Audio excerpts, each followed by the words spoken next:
Hi, I'm Elined. I'm new to YouTube. This is my first YouTube video, and I'm wanting to do this because I've lost a lot of weight recently. I'm partway through my weight loss.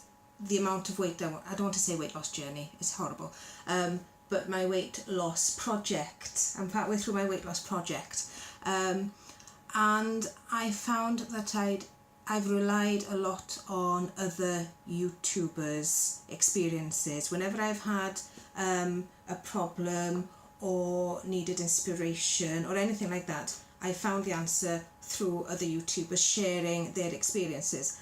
And I've come to the point now, I've lost a fair bit of weight, and I thought, well, I should kind of give back, and maybe my insight or my experience or my thoughts might help somebody else who's struggling or come to stop or just wants to hear a different voice. So that's why I'm doing it. I just want to add to the pool of knowledge and experience of the keto diet. I haven't said that. That's what I've been following. I've been following the ketogenic diet. Yeah. So I'll say a little bit about me and my background first. My name's Elined. I'm Welsh. I live in South Wales. There's not an awful lot of British YouTubers talking about the keto diet. That's another reason I wanted to add to it, so that when we see all these amazing recipes that ask for ingredients that aren't available here because they may be in America or in Australia, maybe I can have some ideas and share with you. Maybe, I don't know. Yes, I live in South Wales. Now, I've always felt big. Now, to be honest, I wasn't a fat child. I was pretty average, but I always felt big. I remember complaining to my mum that a certain dress I had made me look fat, and it didn't. I was just a normal sized child. But I've always had this insecurity in me. In university, I was a little bit overweight, but nothing serious. If I was as fat now as I was then, as we all say, I'd be very happy, probably. I wouldn't be happy, we never are. So I wasn't that fat in college either. I was a little bit overweight, nothing to worry about. I was still able to wear little skirts and dresses to go out, like you do. It started to change when I left university and I moved down to south of England. I moved to Bournemouth for my first job. So I'd moved from where I'd been studying at university for 6 years. I had a huge pool of friends. I was confident and comfortable in my environment, and Liverpool is such a friendly city that if I didn't have someone to go out with of an evening, I could just go out to the crazy house and I'd have a dozen new best friends by the end of the evening. So I assumed that it would be the same in the south, but people in the south aren't the same as they are in Liverpool or as they are in Wales, and I found people to be more closed. And I'd go to the pub. So I'd moved into my little flat in Bournemouth, didn't know anybody, and I'd go to the pub to try and make friends, and it was really difficult. I had many nights that I'd walk home from the pub after being sort of blocked from conversations, or people not wanting to engage with me in a conversation all evening, and it was really difficult, and I would be in tears fairly often about it. And I started to overeat then. There was an Asda nearby, and creme caramel was my favourite, so I would walk to Asda, buy 6 creme caramel, pretty much eat them on the way home. It was pretty bad. The first time I realised that I was gaining weight was while I was in Bournemouth, obviously. I got on the scale and I was a stone heavier than I had been, and this really frightened me. So I joined Slimming World, as it was, got rid of the weight, brilliant, and then I moved to Cardiff, and I was kind of back to the weight that I had been in university, a little bit overweight, but nothing to worry about. Settled in quite well in Cardiff. My sister was here, so she introduced me to some people. I made some friends through work. It was all fine.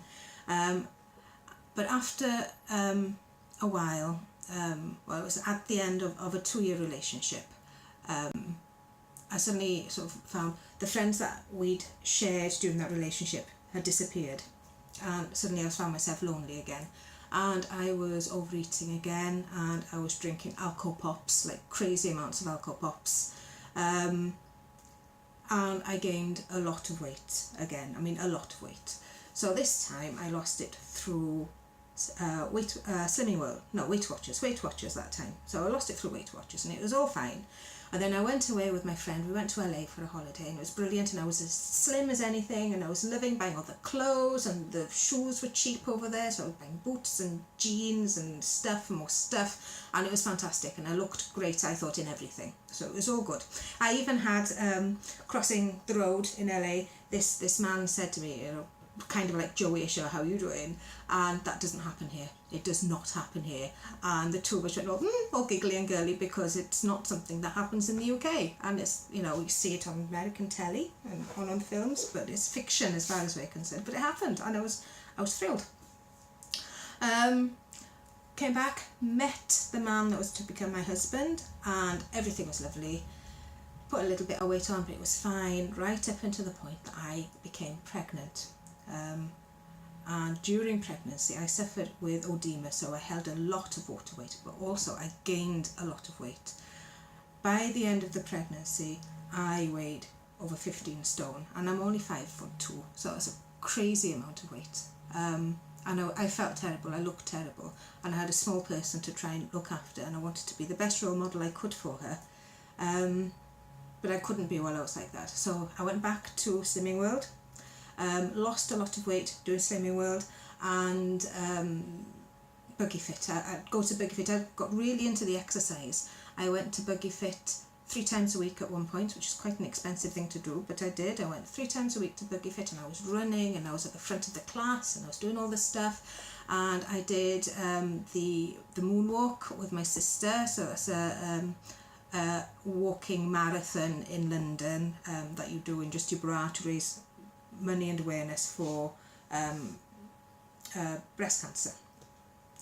And you know, it was all great. We did it as fast as we could, we did a good time, great.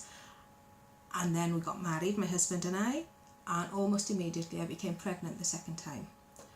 Now this pregnancy I didn't gain as much weight as the first time. I was maybe a bit more aware of it, but I had gained a bit. But since then the weight has gained slowly, and 6 years has passed. And it's just been creeping on, and at Christmas I found that the size 18 jeans I was wearing were going to have to change up, and I thought, okay, no, this is enough. I wanted to get back to a size 8, please, thank you very much, not go on up to a 20 and carry on.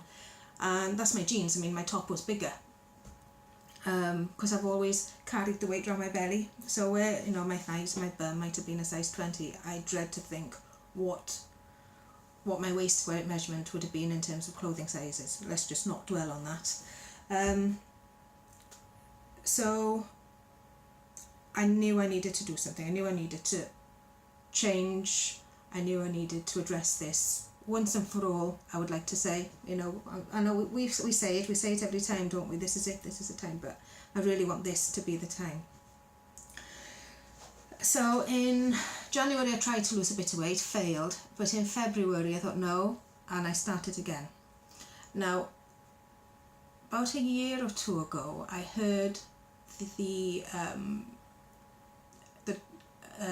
lecture. I can't remember the name of the doctor. The lecture on sugar being really bad for you. I think it's called Sugar, the Bitter Truth, or something like that. And I can't remember the name. I'll find the link, and if I can work out how to do it, I'll stick it in underneath after, like the other YouTubers do, yeah, stick it underneath after. So I'd seen that a couple of years previously, and I'd gone without sugar for 3 months previously, done really well, lost a bit of weight, but then accidentally had a Cadbury's Whisper, and then that was it. It's like, I mean, they say it's like cocaine, and it really is. I'm completely addicted to sugar, and since then the weight has gained on and on and on, because I just devoured every piece of sugar that I came across, and sugar is normally also wrapped up in tasty fats, and you know, so you got the sugar and you got the fat and you got the carbs, and more sugar and more fats and carbs in huge quantities. So yeah, terrible. So I wanted to stop sugar again, so that's what I did. In January I gave up sugar again, and then in February I gave up sugar again, and that time it was going well. I did it for Lent. and I gave up sugar and I gave up wheat, and it was going really well. And it was going so well, I thought, okay, maybe I can step this up a bit somehow. So I started researching, and I came across the keto diet online. So I'll tell you, actually, when I started that, it was after Lent, or just at the end of Lent, in April. I started keto in April. So by that point I had lost, I'm looking at my thing, sorry, I had lost 1, 2, 3, 4, 5, 6, 7, 8, I'd lost about 12 pounds over Lent. And then I started keto, and it was great. I mean, I didn't suffer from keto flu, probably because I'd already given up sugar and wheat, so it wasn't a big step from there. But I've really enjoyed it. I've really enjoyed the foods I can eat, being able, or having to eat high fat really has satisfied my hunger. Doesn't make me feel at all deprived. How can you feel deprived if you can have bacon and egg fried in butter with a fried tomato for breakfast? I mean, what's wrong with that? I don't deprive myself of vegetables at all. I eat a huge amount of green vegetables, broccoli, spinach. I don't like kale, I don't eat kale. Rocket, all the salad leaves, green beans occasionally. I try not to eat too much cauliflower because I've realised there's a bit of carb in it. Avocado. I do have tomatoes, I do have sweet peppers, but again, in moderation. You know, I weigh those items of food because I'm tracking my carbs. So I'm staying under 20 grams of carbs a day, and it's very doable. And one thing have seen a lot of ketoers showing their food, it does tend to look a lot like lumps of fried cheese and bacon, and to be honest, that doesn't look appealing. I mean, you need the green vegetables in there, you need the tomatoes, you need to eat the rainbow, but that just means choosing the right vegetables and making sure you eat plenty of them. Alright, so to date I have lost 51 pounds. I'm nearly at 4 stone. I'm really pleased with that, and I'm carrying on. Now I've lost enough weight now that I'm looking for the next step, so I'm starting exercising as well now. So I accidentally bought a 3-month subscription to Freeletics. There was a 30% off, so it seemed rude not to give it a try, right? So I've done 1 week of Freeletics, so it's obviously far too early to see how that's going to go, but I thought it's a good time to start tracking and start seeing how my journey can move on from here. And I've got enough, I've done enough so far with the keto that I've got a few ideas for some little videos that I can throw up on different topics, and maybe start a little channel going. I took my before photos for Freeletics, you know, the bra knickers photos. I'm not sharing those with you. I'm just not. I might do when I get down to my slinky size 8, so I can say, oh, look how big I was when I was halfway through my journey, and now I'm, oh, I said journey, yeah, but now I'm, you know, super slinky and, you know, all the rest of it. I might show them then. At the minute they are private, but I did take a full photo of me clothed, so I'll show you that, and so you can see where I am now, and I'll tell you my experiences as I progress. This video hasn't been telling you anything new really, it's just been all about me, introducing myself to you, and I hope that you will watch some of my other videos as I put them up. If you're googling different things, or if you're looking for things on YouTube, my video might come up in front of you, and if it does, great. If it does and you like what I've said, please comment, please give me your feedback, please give me a little thumbs up so that the YouTube machine knows that people are watching me. I don't know how it works, it's all new to me. But yeah, so stick with me, I suppose. I'll try and upload once a week. I don't know how long I'm going to keep this up. I do have big exciting ideas and then get bored of them after a while, but we'll see. So it's October 2017 now. I'm doing my first video. We'll see how long I last. Yeah, it'll be good, it'll be great. So thank you for watching me. I don't know how long I've been blabbering on for not too long, I hope. Yeah, see you soon. Bye.